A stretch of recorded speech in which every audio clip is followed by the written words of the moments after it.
अपनी कमाई से, जो अपनी दिन रात की मेहनत से जो आप लोग कमाते हैं, उसी आपके पैसे में से जो कार्ड बनता है आपका आर्टिस्ट का, तो वो जो पैसे जो सालों साल जो आपके जमा होते हैं वहां पे, तो जो वहां पे कुछ लोग बैठे हैं, वो पैसे वो लोग लेते हैं, लेकिन वक्त आने पर जब आपको प्रॉब्लम्स होती है तो वो कभी खड़े नहीं होते हैं।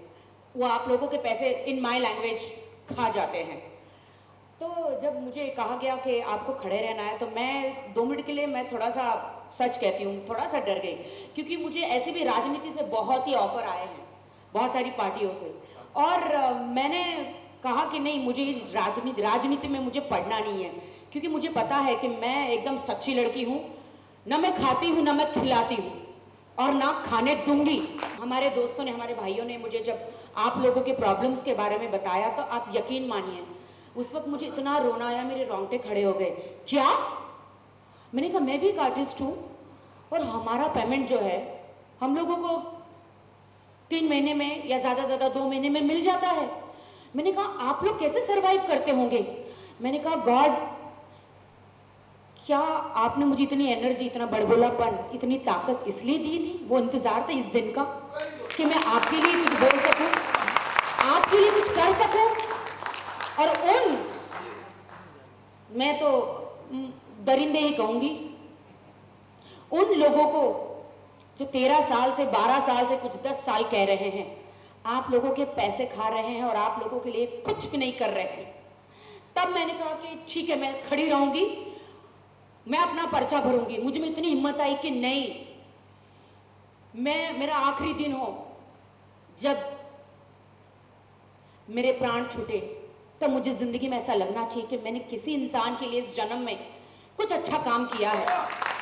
मुझे लगता है आप और आपके मित्र मिलके अगर हमें जिताते हैं, सब कहते हैं कुर्सी नहीं, पावर नहीं, तो यहां पे कुछ नहीं है। जब तक बच्चा नहीं रोता, मां भी दूध नहीं पिलाती है। पावर होना जरूरी है। कुर्सी चाहिए, कुर्सी चाहिए सिर्फ अपनी तिजोरी भरने के लिए नहीं चाहिए, मेरी पुश्त को खिलाने के लिए नहीं चाहिए, आपके काम के लिए चाहिए। पावर होगा तो मैं आपके लिए लड़ सकती हूं। बात रही प्रोड्यूसर, ये सारी बातें जो है, मैं आपको यकीन दिलाती हूं, अगर मैं और मेरा ग्रुप, सुशील जी, हम लोग सब, ब्रिजेश जी, सीताराम जी, अगर हम जीतते हैं, आप लोगों के वोटों से अगर हम जीतते हैं, विद इन अ मंथ ही आपको काम होना शुरू हो जाएगा। हम लोग शांति से नहीं बैठेंगे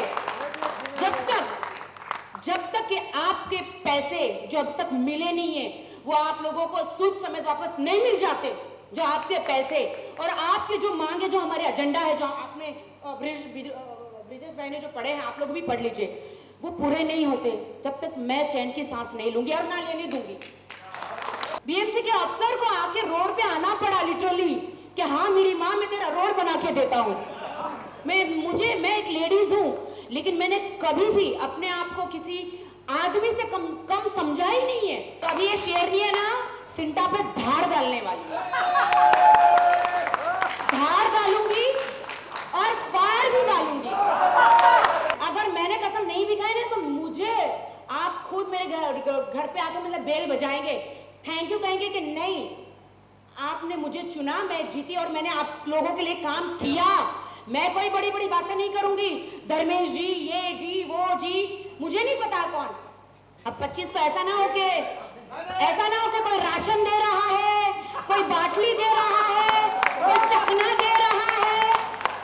मैं तो कहती हूँ राशन ले लो, बाटली भी ले लो, खाओ, उनका खाओ पियो, इतने सालों से उन्होंने कुछ किया, कहीं तो वसूल करो यार। नहीं ले लो, लेकिन 1 मई को वही करना जो मैं बोल रही हूँ। जी बिल्कुल, अभी सब आर्टिस्ट लोग आए हैं और हमारे पूरा ग्रुप है यहाँ पे। हमने तो ये भी सुना है कि जहाँ पे दूसरे लोग भी इलेक्शन में खड़े हैं, वहाँ पे कोई बड़े बड़े स्टार्स को ला रहे हैं, बट हम कोई भी कम, हमारे लिए जो आर्टिस्ट है वही बड़े स्टार है हमारे लिए, क्योंकि वो ही जिताते हैं। बड़े स्टारों को लाके भाषणबाजी करके कोई फायदा नहीं है, मैं इसमें बिलीव ही नहीं करती हूँ। मेरे लिए मैं खुद ही एक बड़ा स्टार हूँ, आप समझ गए। मैं इस चीज़ में बिल्कुल बिलीव नहीं करती। मुझे इतना ज़रूरी है कि मैं क्या बोलती हूँ वो आर्टिस्ट है, क्योंकि वोट वो करेगा, कोई बड़ा स्टार आके जाके टैग करके वोट नहीं करने वाला, तो उनके लिए ही ये सब सोचा है।